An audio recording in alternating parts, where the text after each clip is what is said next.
When you're going to Kitsuma, you either start or finish with a 3-mile climb. We chose to start with it because this way when you're tired and coming down the trail, you don't have to end with a big climb. And we're at this part right now, and then you come to the end, it's all gated, Forest Service road, even though it's paved, and you go to the road.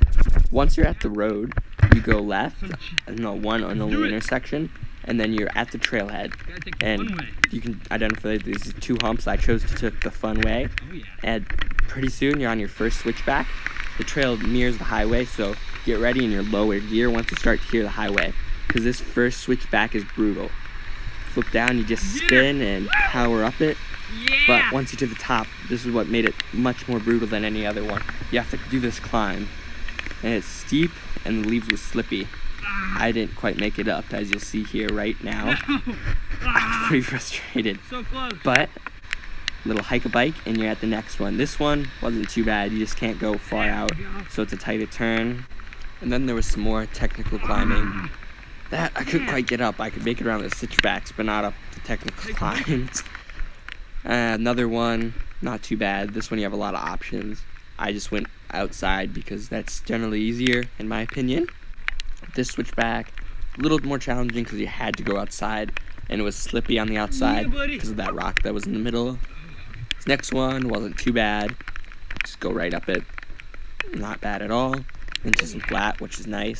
This next one wasn't pretty hard because this run up here was pretty technical, and then going through this part again you had to go outside or through those roots, and I chose to go outside because outside was easier. This one, it was really slippy because it was raining, but I made it up. Once you're here, it's not bad. You have a lot of different options, and then just right around. Not hard at all, but it was right into another switchback that was not, well, it was easy, it was just hard because it was back to back with the other one. Got up it without too much of a problem. This switchback wasn't too bad. You could take either outside or inside line. I chose inside because there was a little bit of a rock towards the outside, but you could go either way.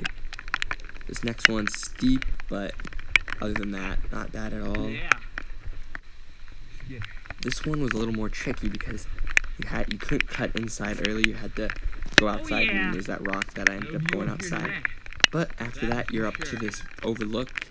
Didn't show too much. This is kind of a switchback because if you didn't stop at the overlook, it goes up.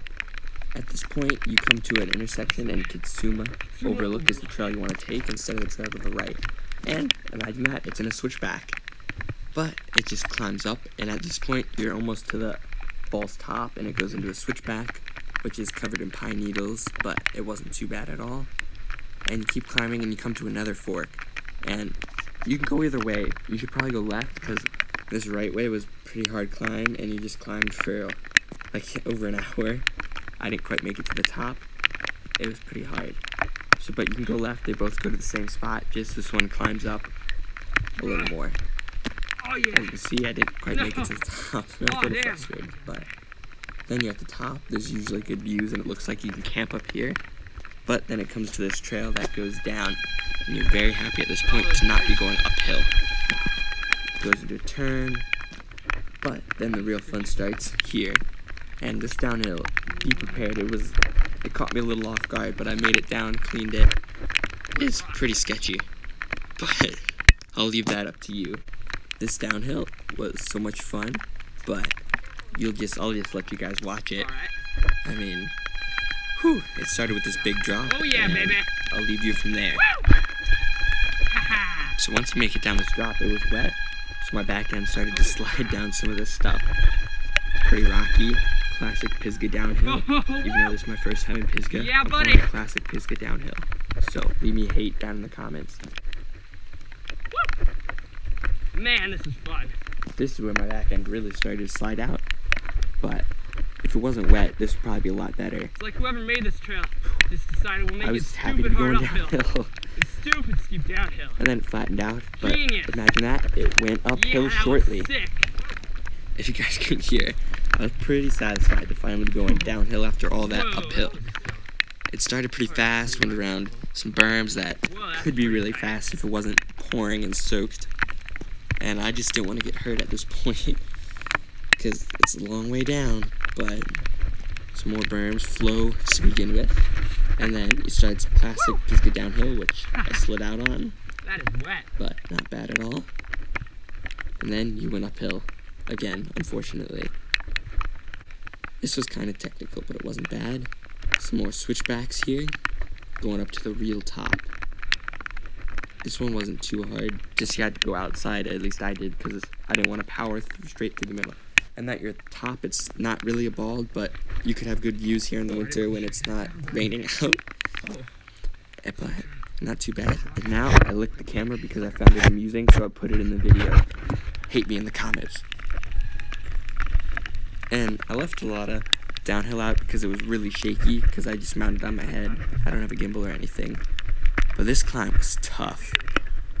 I might have been able to get up it, but I didn't quite make it up. As you can see my frustration there. Too hard. I'd say this is a gem. This downhill was fun again, but it was pretty technical and I was taking it slow. Because it might not look like it, but that was really slick. Oh yeah, baby. And here's another thing why you see it's really wibbly, so I didn't include a lot of the footage from this part.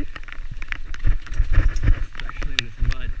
Ooh, that's trendy. And then it ended in this mud puddle, which is kind of fun. Figure that one out. In this, it was super slick. As you can see, I slid out, but glad to see my bailing skills are still on par, right into that rhododendron bush. Slid. And then I left the camera again. It's funny. Ha ha ha. But when it rains, this trail gets wet, as most trails do around here. So, pools of water, but you could go around all of them. Thank you guys for watching. That's about all. My SD card ran out of room and I didn't hear the beeps, even though I had another one. But thank you for watching, and don't forget to subscribe.